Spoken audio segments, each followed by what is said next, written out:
everybody? How's it out there? Ready for another episode here. See what we're gonna. Did you have the Commanders last night? I did not have the Commanders. I had the under, which was huge disappointment. I had a bunch of different plays on the game, and all of them crapped out because Jalen Hurts was terrible last night. So maybe now everybody can start talking about the Eagles being the greatest team ever. It was a little bit ridiculous, to be honest, but it is what it is. Finished writing all my stories today for the went through and picked the whole bracket. Put a couple surprises in there in my bracket here for the World Cup. I think it's going to be a pretty interesting tournament. I think, we started talking about it yesterday. It's going to be kind of chalk. I think there's going to be a few surprises there, but when it gets down to the end, I think most of the time here it's the same teams getting to the final and the semifinals and stuff like that. So I don't think there's going to be too many surprises there. Today we're going to talk a little bit about some of these prop plays and stuff like that, and maybe get into a little bit some of the markets, Canada. Some big injuries, talk about a little bit about that. So Christopher Nkunku out of the France squad today through injured in training. So that could be a big blow. And then maybe we talk a little bit about some of the action games here. Ohio blown out Ball State. Tomorrow there's a couple games and stuff like that. So what have you looked at for tonight?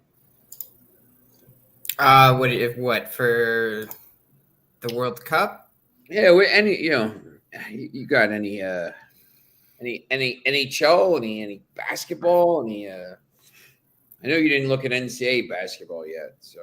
You know what? I did look at it today, and I was gonna give out Michigan State, but then I talked myself off it, and sure enough, Michigan State is pretty much right there. Yep. And that was +7 too. So kind of kicking myself for that one, but that's okay, right? That was like a test the waters kind of play. Those 3-point games there with the minute you see right here on the screen, 3-point game with 121 left. All of a sudden, a couple free throws here and there, and all of a sudden a 3-point game late becomes an 8-point game. So I almost rather in those basketball games you're betting like that when you're betting underdogs. I'd almost rather there be up big or to be like, you're almost be like a 7-point game and then hit a late basket or something like that. I always think, when they're in a game like this and it's like a 1-basket game and they're fouling, you're just like, no, don't foul. Like, just leave it. Just don't foul. But I've lost a few games like that over the years. Yeah. North Carolina is playing right now. I think they're up 26-22 at halftime. What the hell is going on with that game? Did the Duke one start? No, it can't start. What am I saying? They're playing on that Michigan State. Yeah, we'll start 9:30, but these games never start on time. So it probably won't start until after we get all off here. These games are always late. Yeah, I kind of leaned to Duke to that one and the under.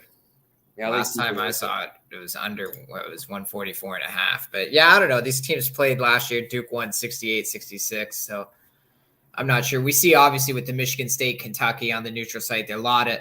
I don't know if it's either defense or maybe there's just off. It's an off shooting night. But that game was like 11-6 in the first 10 minutes. I was watching it and I was like, wow, 10 minutes and 11-6. What a game. That's how the North Carolina game. I mean, 26-22 against Garland Webb. This is the second time North Carolina's had some issues shooting here early in the season here, and I'm a North Carolina fan, but for most of the year last year, I mean, they weren't very good. And then all of a sudden, from February on, it wasn't just in the Final Four. Like people just kind of think when it was at the tournament, but it was really like, it was really like February. I think they went 17-4 down the stretch. They got, and one of the losses was in the ACC tournament. Who cares when you win the ACC regular season? I almost rather you not win the ACC tournament because you get a little rest and stuff. The tournament, anything could happen, right? Because like you gotta play back-to-back days. It's wild. And I always think you're almost better off just like.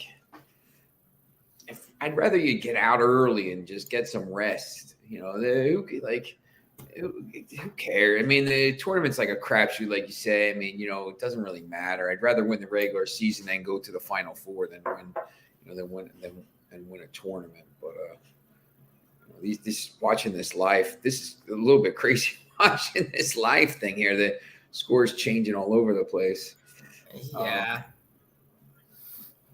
But I think Michigan State's making their case here to be a ranked team. They lost by 1 point to Gonzaga. We're even leading them for a little bit, and then look at that next game right after number 2 Gonzaga, you get number 4 Kentucky, and no letdown for you. You guys are like right in there trying to win this game. Yeah, right there. Now it's a 1-point game with 30 seconds to go. Now if you bet it, you're like, don't go to overtime. Basically, right? Like I'd be happy with because I did bet it personally. I didn't give it out because I was like, I don't want to start the college season off on the wrong foot. This was kind of like a test the waters play for it, right? I'll put some money on it, see if it pans out, and then maybe I'll give something out tomorrow because clearly I had the right thought behind this one. So yeah, that's the thing. I mean, these guys. Sometimes with these, the one site that I make picks for, they're always like, "You didn't make a pick today," and I'm like, "Okay." I'm like, I don't know. Like, I'd rather, you're like pressuring me to make a pick. Like, I don't really like the games. I don't know. And then you end up doing that, and then you pressure him, and I end up losing the games. And I'm like, listen, I just lost the guy money. I'd rather you just, not make a pick. And then do that, but I don't know. It is what it is. Exactly. All right. So, what do we got? So we talked about the goal scorer, golden boot. You said your book. Does your book have your book has the keeper, right? Yeah, it's got top goal scorer, golden ball, golden glove. Doesn't have anything like golden boot, but that one is just basically it's like MVP of the tournament, right? Yeah.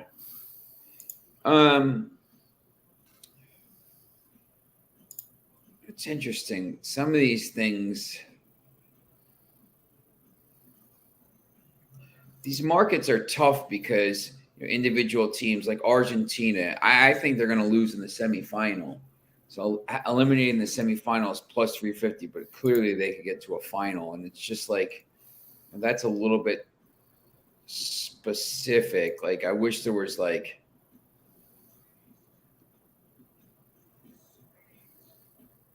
number of goals scored by the team in the competition. Over 9.5.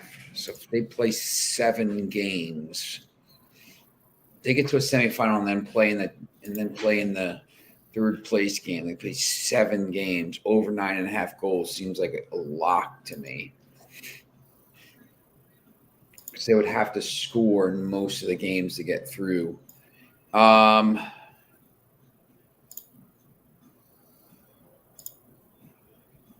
Yeah, some of these things, player cards, I don't know, man. Who's going to get the cards for the team? It's kind of tough. See, on my book, you can even go like country by country and just there's a specific country. Oh, I guess, if there's a specific country, it just lists all the markets, so you can even do it that way. That's probably what I'm going to do in the days right before. There's a few futures I want to place. So I'm just going to, I already got like a few, right? Just with the group betting and the to win the tournament in general. But yeah, I'm going to look at some of maybe these others, maybe put some money on your Mitrovic there. I thought about it. I'm really starting to like that Mitrovic at the plus 7,000. There's definitely value considering they're going to be a lot of Serbia's offense. I was looking at that today because I picked Serbia to lose in the round of 16, but I could see them winning in the round of 16 against Portugal or whoever they wins that group, Uruguay. But even in the game against Brazil, if they end up they play Brazil in the group stage, I think Serbia could score some. Like I don't see anybody else in that group being able to beat or get a point off Brazil, but I think Serbia could because it's the middle game and Brazil could be a little bit, just sometimes there's a letdown or whatever. And Serbia is a pretty good team. He could score a goal in that game. And then, if he scores, 2 or 3 against Cameroon or whatever, you could just, I just think you could see him scoring some goals. And that's why, if you can find him over goal and a half or something like that in this tournament, I really do like that. Yeah, definitely. And I'm glad you said that about Brazil because I was even looking at them to finish with 9 points in the group stage plus 200. I mean, it's not a lot, but I don't think I'm with you. I don't think anybody's going to really take a point off of them in that group. Yeah, it's just, I don't see Switzerland doing it. Cameron's 100% not going to do it. Serbia could maybe score some, score a goal or something against them. But, I just think Brazil's going to, you look at Brazil's qualification record and it was just kind of really dominant. So, yeah, them and Argentina didn't even need to play the last game in that group. They're the only ones. Which is ironic because I have them playing in the semifinal. And if they both win their groups, Brazil and Argentina would be on a path to meet in the semifinal if they both win their games in the round of 16 and the quarterfinals. So that would be interesting. See if I hate this. Like they got over 9.5 goals for Brazil in the tournament at minus 200. So why don't you just give me 10.5 then? I know it's probably. Let me see that. What was that bet? Over 9.5 goals in the tournament. For Brazil? Yeah. See, I've had it minus 134. Yeah, see, Bet365's got it at minus 200. So they're minus 134 here is a good, for Brazil. That to me, that's a good bet because they're gonna, I think they're getting to the final. But even if they get to the semifinal, they're playing that and they lose, they're still playing that third place game. So they're gonna score goals though, regardless. You're playing 7 games. 9.5 goals means you're going to score a goal in every, 1 goal in every game or 2 in a couple. I mean, there's going to be a couple games, against Cameroon, they might score 5.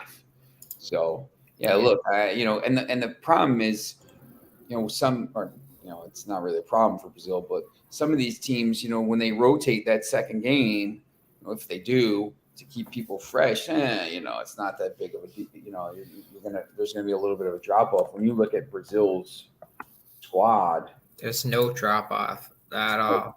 The attacking players are like, it's crazy. They have like 6 starters from major European clubs: Vinicius, Richarlison, Neymar, Gabriel Jesus.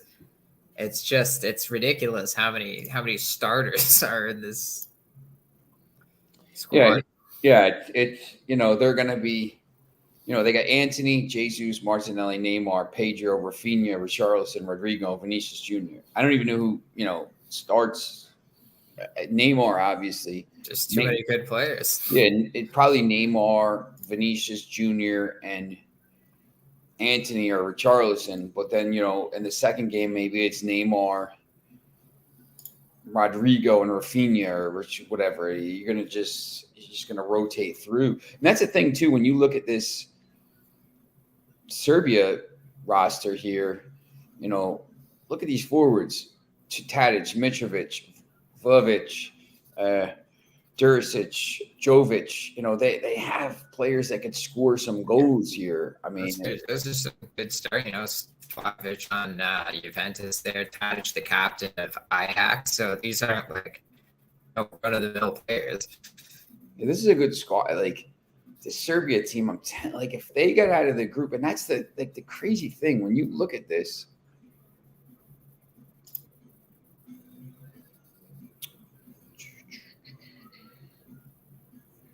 You know, Serbia and Switzerland are the same price. I mean, I don't know. I mean, this Switzerland.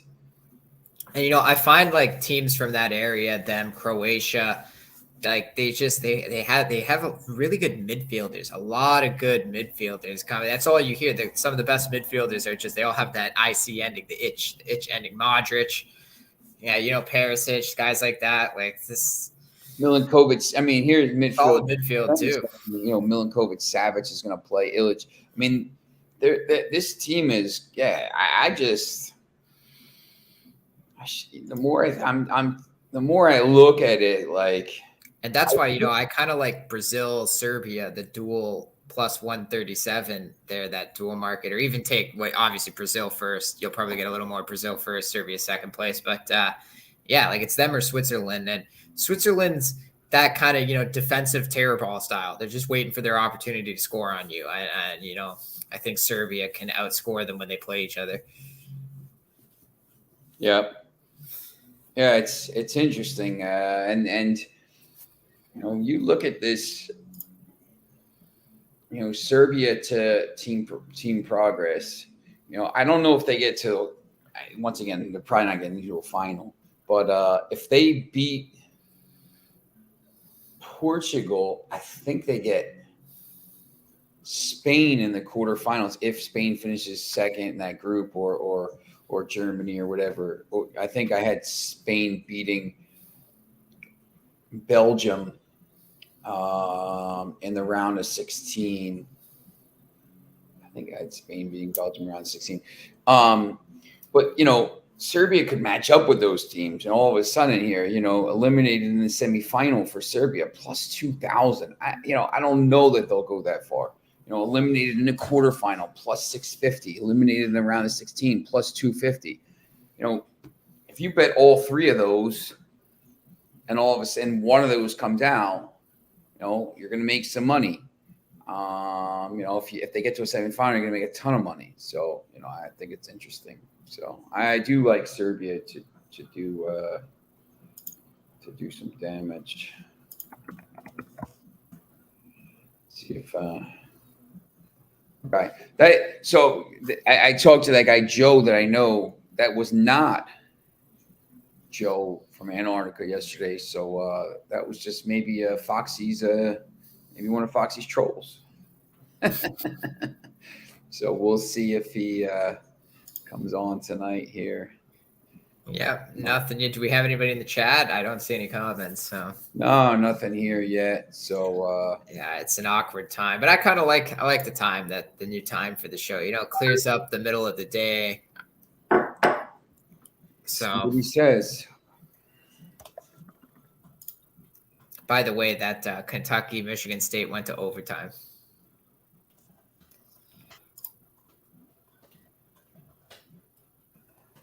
He says he's putting his kid to bed.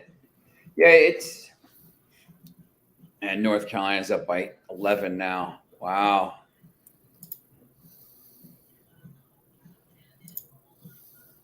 You know, yeah, it's trying to find a time for the show that people can get on. I think during the day is a little bit weird sometimes, and like people are at lunch. And then, you know, maybe now it's a little bit too, I don't know. When we start this World Cup next week, I think Jim wants to do the show at 3:00. I'm like, hey, let's have a watch party for USA. I want to watch the game, man. I don't want to be talking about I want to watch the game, man. Yeah. You know, So I think we're going to do that at 4:00 as a recap of the show and stuff like that. So there's going to be a World Cup recap and everything. But I think, we try to figure out the sweet spot here. I think once the tournament starts as well and there's stuff to bet on, I think more people will be kind of tuning in. So, all right.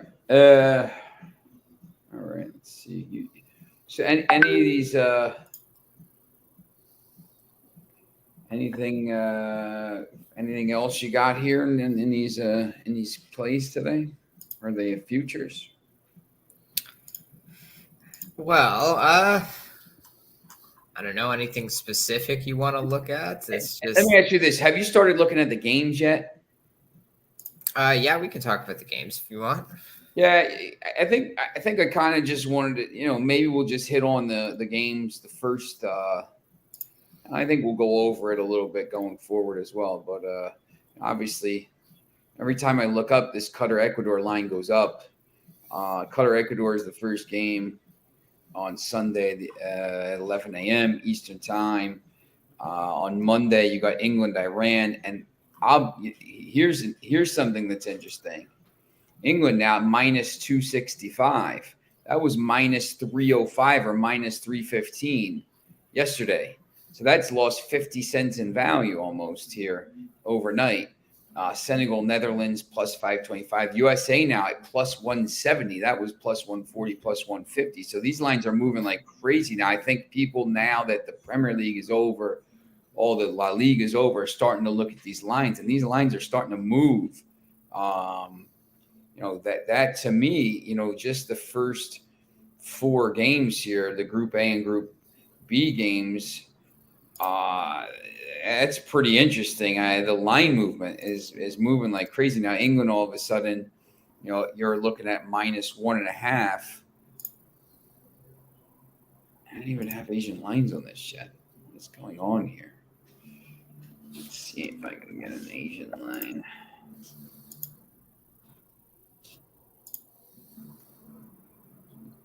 See, this book has it at minus 290. It's interesting. What's your book got that game at, the England Iran game? They got England at minus 275. Is there an Asian handicap on that game? Yeah. What is it, bet 365, right? Yeah. Yeah, they got, I think it's 0.25 right now, the Asian handicap, if you wanted to take Qatar double chance, for example. But yeah, it's plus 0.25. They got its own little separate tab too, right at the top there. Yeah, look at that, right in the front there, beautiful. But yeah, the odds are very different actually. Sometimes, like they got I don't know what Ecuador was for you, but it's plus 125 there, as you can see. So I have it at plus 140-ish. Let's look at this game here. Asian line. Bet 365 is also it's from the UK, right? So it's more of like a soccer, tennis book, that kind of thing. So I don't know if their lines are maybe sharper for soccer than it would be some of the North American books like FanDuel, Caesars, DraftKings, stuff like that. See, I got to read these, and I try to calculate so the Asian spread for England now is minus 1.25 and basically at minus 110 plus 1.89 is like minus 110. Yeah, that's the other thing. Their Asian lines are in there's no way to change it. I don't know why. Even when you have it set to American odds, they just. I've done this. It's just like, I know it's based on 2, so like, it's about minus 110, but minus 1.25 is not great. Obviously, you're almost better off, taking it to either minus 1 or minus 1.5. I just don't know. These lines are moving. Yeah. I almost want to take Qatar on the double chance in that first game just because, home field advantage. It's the first game of the World Cup. Can't have them going off with a loss right away. I don't know. Plus, maybe Ecuador is not used to the climate yet, having to play right in that first game. So it makes me iffy. But I told you my concerns with betting on Qatar in this tournament.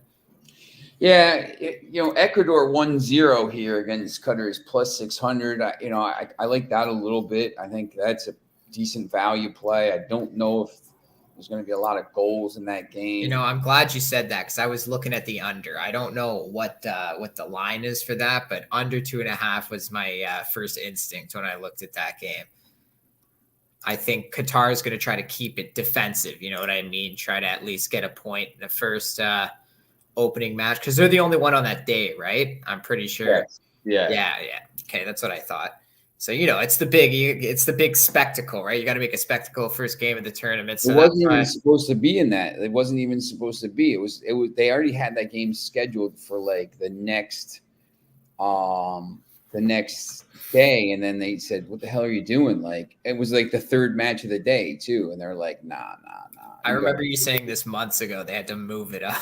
Yeah, it was just stupid. Look at these. Look at the last. Look at all the Ecuador games. 0-0 against Iraq, 0-0 against Japan, 0-0 against Saudi Arabia, 1-0 against Cape Verde, who's not very good. Mexico 0-0, Ecuador, Nigeria 1-0, Ecuador, Argentina 1-1 in qualifying. Paraguay 3-1, 1-1, 1-1. But there's been 1, 2, 3, 4, 5, 6, 9 out of 10 games have been under, and a bunch of them, Ecuador's kept a clean sheet. So, I don't know. And then you look at the Qatar games, same thing. Qatar, Guatemala. Did they play Fiorentina? Am I seeing that right? Yeah, Qatar and Croatia U23. Yeah, that's exactly. Let's compare these two. Yeah.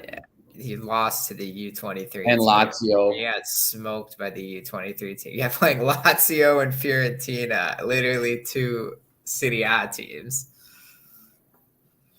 I think this has 1-0 Ecuador written all over it. It's going to be low scoring. Could be 0-0. Yeah. I don't think either team is going to score a lot of goals here. It's going to be a boring first match, that's for sure.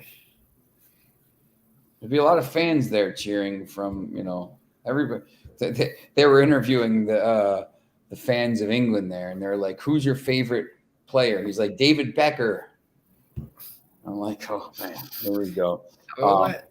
Yeah, they have like all these fans there in the fan zones, and they're like, it's all like migrant workers from India and Sri Lanka, wherever they're from, and they hired them to be.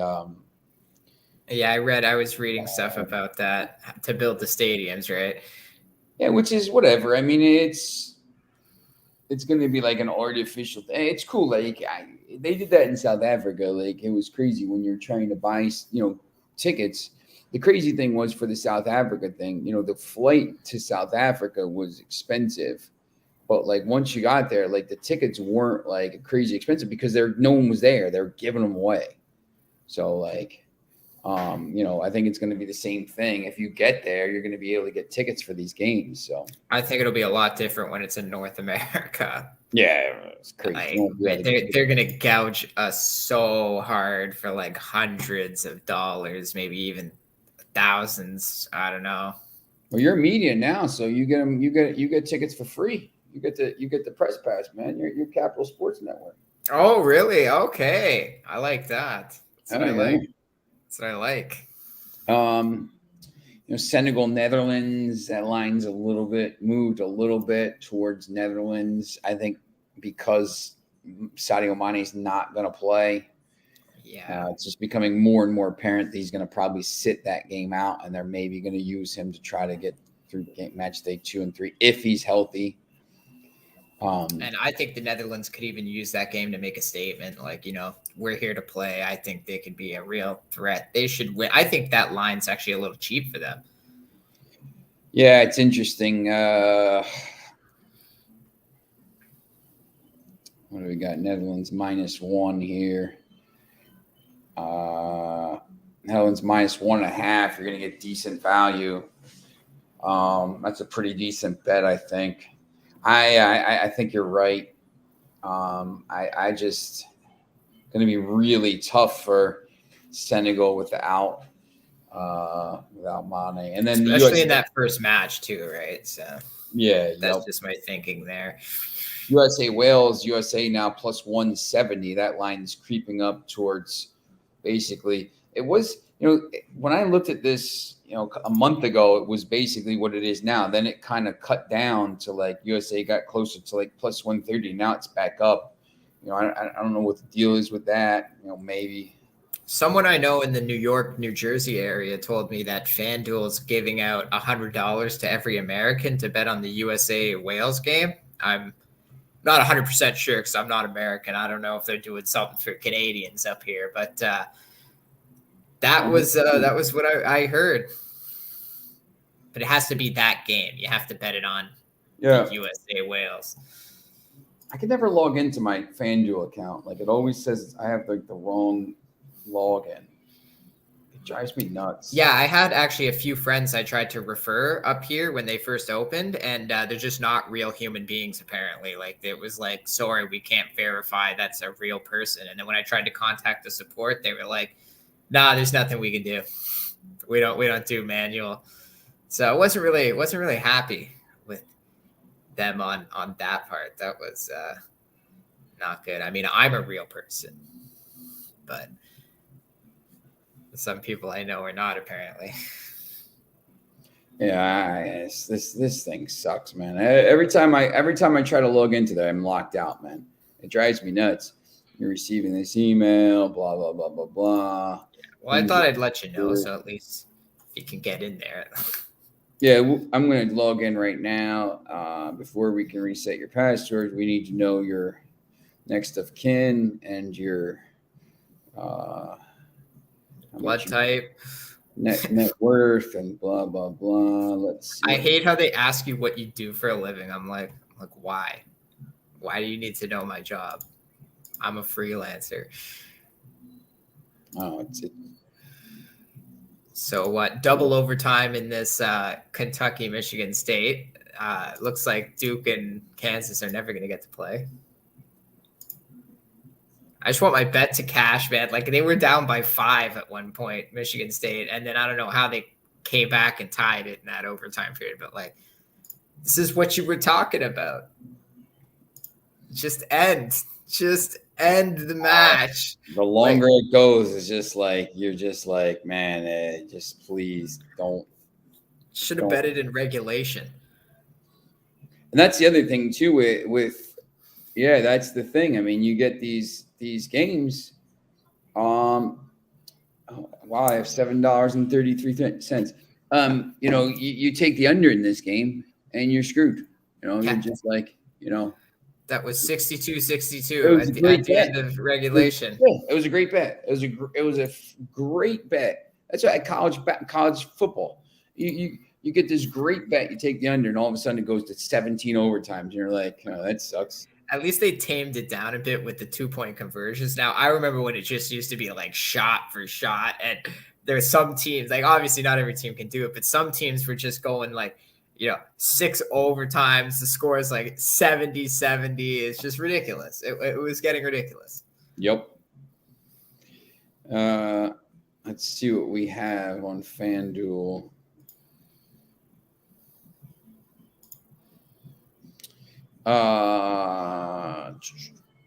Bet boost. Kevin Durant scored 30+ points and Nets to win versus Kings. Is that tonight? Yes, it is. I have to do that. Get free bet. Team USA get free bets. Place a live straight wager with cash on the USA to win match for Wales, and if bet loses, get a refund and free bets. $10 max. Okay, so I don't know what there might be. I got just like you look through this sometimes, and it's like sometimes you got to click through and like find the actual match. There we go. See, they're plus 160 on this app. But yeah, I think there's going to be some kind of promotions. That might be for new users too. They do that all the time. They give you that. Let's see what this Kevin Durant thing is. What's Kevin Durant averaging lately? This might be a decent bet here. Stats, teams, Durant. Stats. Kevin Durant averages 30 a game. 31, 27, 29, 26, 27. It's actually not a great play.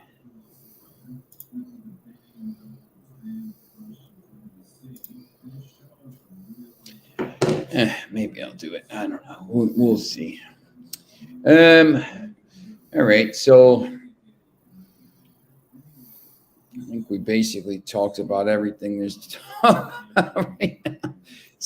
We have one watcher, and we're watching on my Twitch page. Someone loves watching stuff on my Twitch page, man. I got to thank you. If you're watching on my Twitch, thank you. I appreciate it. Whoever you are, let me know. Come watch on YouTube if you can, and we'll get you on the show. You're very, very, very enthusiastic watchers. So, do you have any plays on the Maction games tomorrow? Oh, the Maction. I was looking at Eastern Michigan to cover the 7.5. That's an interesting game, I think. Yeah, when they play in Kent State, the last few have been really close in Kent State. Kent, Ohio. An early game, too. They got 3 games tomorrow. 1 at 6, 1 at 7, 1 at 8. So that's awesome. Kent, 72% chance to win. Yeah, I don't know about that. Because Kent State allows a ton of yards. I mean, they're 4-6, Eastern Michigan 6-4. Kent State allows 450 yards a game. Man, that seems like a lot to lay that many points there. I know they score a little bit, but and if Eastern Michigan upsets them here, then they can keep Kent State out of a bowl game because that'll be it for Kent State. They need to win. This line is weird. I don't know why. It's a weird line to me. 7.5 seems like a decent number. Yeah, Kent State just blew out Bowling Green last week on the road at like 40-6. But I don't know. I kind of think Bowling Green was maybe looking ahead to their game to Toledo this week because they came out and blew them out like 21-0 in the first half. And you look at the other scores before that. They lost to Ball State. It was a 6-point game against Akron. They got blown out by Toledo. They lost to Miami, Ohio. So, like, these games are just, they're just kind of like a little bit random. And you're like, man, I don't know. When you kind of look at these, 7.5 seems like pretty high number on these games. They seem like they're close here. Look at this line. Bowling Green right now is 27-14, and the line is only 6. So, I mean, that's trying to, that's pretty interesting to me because that line should be a little bit higher. Let's see what's going on here. It's still the third quarter, so field goal. They just kicked a field goal to go up 27-14, and they're playing really well, and that line's only 6. Toledo is obviously the 7-5, 5-1 in the 7-3, 5-1 in the conference. So I guess they're thinking Toledo could come back in this game. But Bowling Green's up by 13 here. So I took these lines down, but just because the score is here, I think live betting some of these games it's pretty interesting. I got to do it. I think when we get back after the World Cup, we may have to do one of these Saturday shows where we just get people on here to talk about during the live betting and stuff like that. Maybe during the 10 o'clock window and say, this is what you should be betting right now. I'm always kind of do that. I think that's kind of the way to go. Some of these always games. about the live betting. Right. All right. Well, that's our show for tonight. Thanks for the Twitch watcher. Whoever you are, appreciate it watching. And we'll be back tomorrow, talk a little more. I don't know. We'll figure something to talk about. Maybe we'll talk about some of the games going on Thursday. Golden Glove. Yeah, Golden Glove. Back whoever's going to play in goal for Brazil. All right. So thanks for watching. Let me see where we go here, and we'll see you tomorrow.